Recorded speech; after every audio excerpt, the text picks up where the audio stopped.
Okay, so the left-hand one was your first few swings, okay? I say your practice swing, the club did go outside the line a long way there. You said you were scared the hands getting too far inside.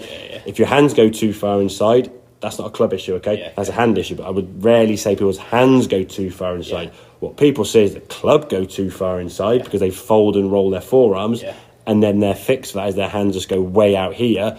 As in your case, you can see when you do this now, you're pushing the arms out and away that way to try and fix it, so the club now gets sort of disconnected, quite steep and quite high. Then you got to try and flatten the club back down as you come back in the golf ball now. That face in that practicing was quite a bit open, so then your body then reacts to that. Thinks, oh crikey, that ball's going to be going way to the right, and then I'm going to start swinging across here. That causes the shank and the unmentionable. So this swing here now, as you go back, we'll just sort of pause as a takeaway.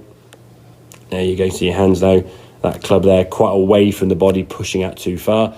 You watch this movement here now in terms of the arms. The hands and arms now under your shoulders. The problem is the club's gone in there, not because your hands, as in terms of what your hand position, but it's the forearms has done that. So it just shows you're kind of someone who definitely takes the golf club away with the hands and the arms. Believe it or not, the role of the arms and the hands and the golf is to do this. That's all they do. The body does that, and then we do that. But a lot of golfers take the golf club away with their hands and arms, then they drag themselves around. So we sort of see a turn. There's two types of turn. There's a turn that does that, and there's one that sort of people sort of see the sort of neck and the hips sliding. It looks a bit awkward and stuff. They still make a 90-degree shoulder turn, but you're doing so a bit more manipulated with your left shoulder, sort of dragging your arms underneath. Okay, so but at least with this one here now, the club face now at this point is sort of gone behind you and going to open up. Okay, but at least the arms are that laying off of the club as you come back down. At least that path into the golf ball now is playable. The face would be a little bit open, so you just get a little bit of a pushy cut. It's a playable shot. Whereas this one, when it comes back in the golf, when now you're trying to redirect it, that club now is coming from sort of outside the line there. It's bringing in potential for some of the unmentionables, okay? Once you get those shanky ones, the club's coming from way too far this way. So you've got to feel, and again, a good practice drill for you to do is make some swings up against the wall.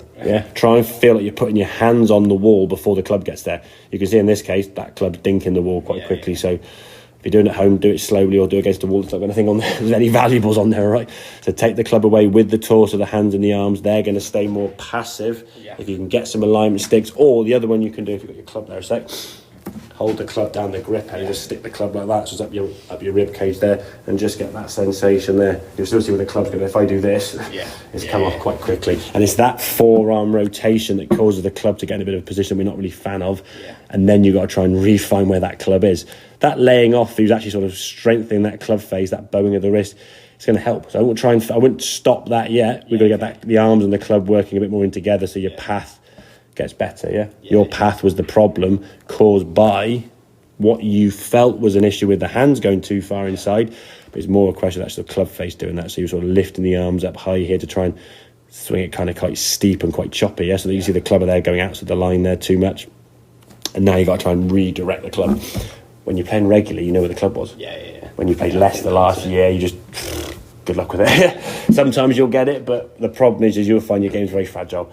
You'll play 18 holes, 4 or 5 are going to kill your scorecard. You'll probably play. Most people find they play about 12 or 13 holes under their handicap, and the other 5 or 6 well over the handicap. If it's a medal, it screws their scorecard. If it's a Stableford, they just get 5 blobs or 3 blobs or 2 blobs and a couple of ones in there. All right, mate. So we can get that club working back, and I practice that. If you're down the range a lot, please just send videos. Don't charge it. Just send them across on WhatsApp or Messenger.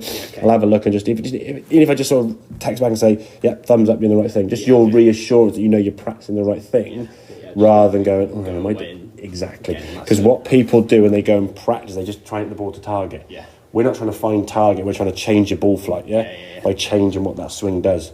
If you just go to the range and you've hit sort of cutty ones off to the right there or different shots, eventually you'll find target almost blindly because you just keep adjusting things, but not know what you've adjusted. And then when the ball does go straight, you go, what did I just do there?